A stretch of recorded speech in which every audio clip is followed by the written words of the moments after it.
Because I'm using free versions of the software, and it's a software I don't use a whole lot. I'm just going to try to walk through real quickly. This article is content written by an editor, a writer that I hired. They said they had writing experience and shared other articles in the past, and basically producing some of these pieces of content and had no instructions from me. Just kind of like created her own topics out of the blue. So that's essentially strike number one. There should never be any writing that takes place unless it's planned.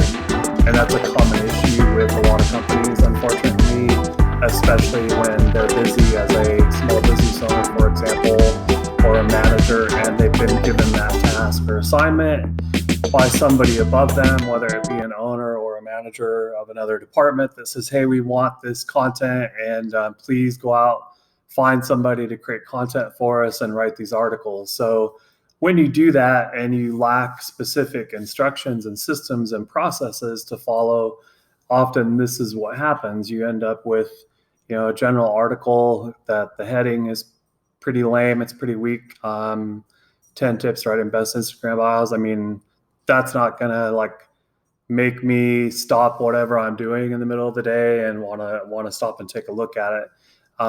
The tools that you can have available to you through Google Docs, which is what I use because then it's in the cloud and it makes it easier to work with teams, individuals, freelance editors and copy editors, copywriters, article writers, etc. So that's number one. I start with using Google Docs just because it's pretty much universally accepted now that it can do good enough and more than enough for most content out there. And there's a ton of add-ons available. One of the ones I really like, better word count. That way I can show in the sidebar how many words are in it.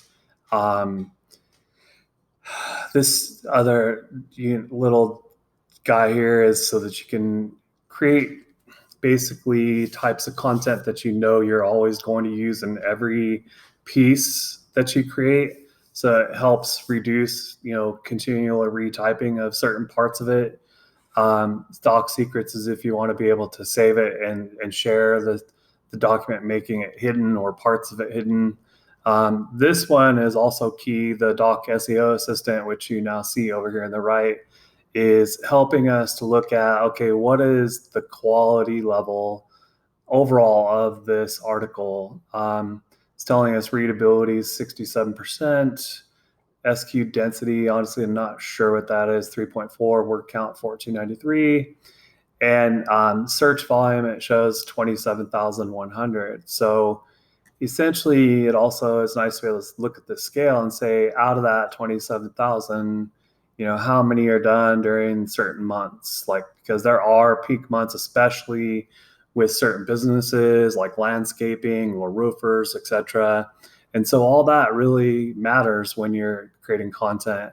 As you look a little bit further down, it says add your keywords here in the first 100 words. So essentially that's another fault of not having a good process in place. She just kind of created this content without really thinking, what is my main key term for my business that really I want people to connect with?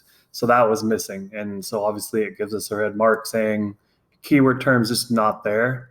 It's telling us to put it in the H1 tag again, because it's not there. Can't really put it in the H1 tag. Increasing the length. There are a lot of people that argue length, 500 to 2,000. And that's kind of another training topic, but it comes down to what is your content creation process and systems. So there's going to be times when you want to create what you call just a general informational post. There's going to be times when you want to create a branding post. And sometimes you'll want to create what they call a pillar post, meaning might be 2,000 or 3,000 words that really, really hits the nail and gives a strong, long description about something related strongly to your business and what you want to show your expertise in.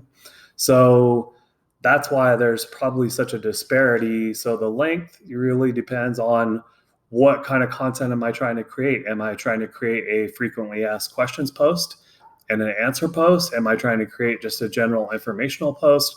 Or am I trying to create what they call a skyscraper or pillar post where I really want everyone on the web to pay attention to it and share it? So the way that we create those, the length, the way we design them, those are all different. And so that's something that's important to have in your editing plan and in your process and scoring is what is the content being created for? Is it a blog post?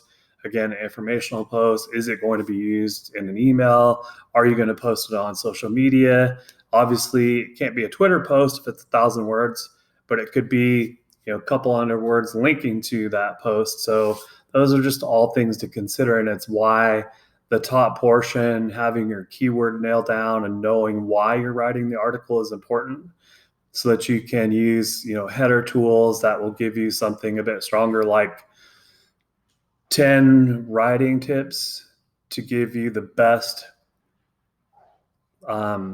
chance of gaining followers, or 10 tips to bios that generate followers on Instagram, something of that nature. It's like there are plenty of tools out there to show people that. And this 10 tips for writing best Instagram bios, pretty generic, pretty bland, pretty boring, probably wouldn't do too well.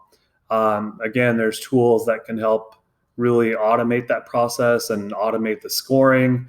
And there's just really a ton of tools that you can add on even inside the Google Docs. I'm not sure if there's a header ones, but man, I'll tell you what, I have done some research online and looked at header creation tools, and we'll see what comes up.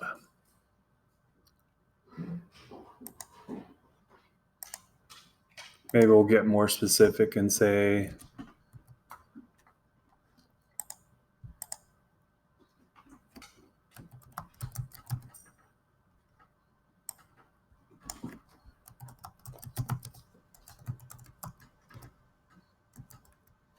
so you saw right there, it was already starting to suggest a generator.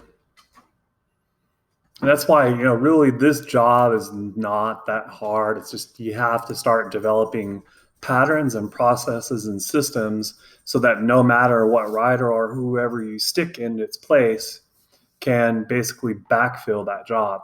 So like this right here, title generator, create 700 headlines, one-click content, catchy headlines. But guess what it wants? I want you to have a main keyword. So what would a main keyword be for Instagram bios? How about killer Instagram bios? Let's see what that does.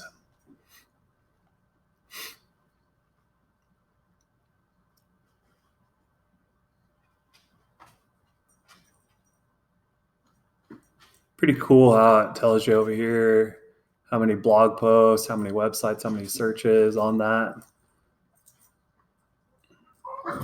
And now you can see that it gives you all these options here. And I just love it because this just really cuts the learning process and the skills almost down to zero, as long as you can get someone to follow a process in your writing and editing program.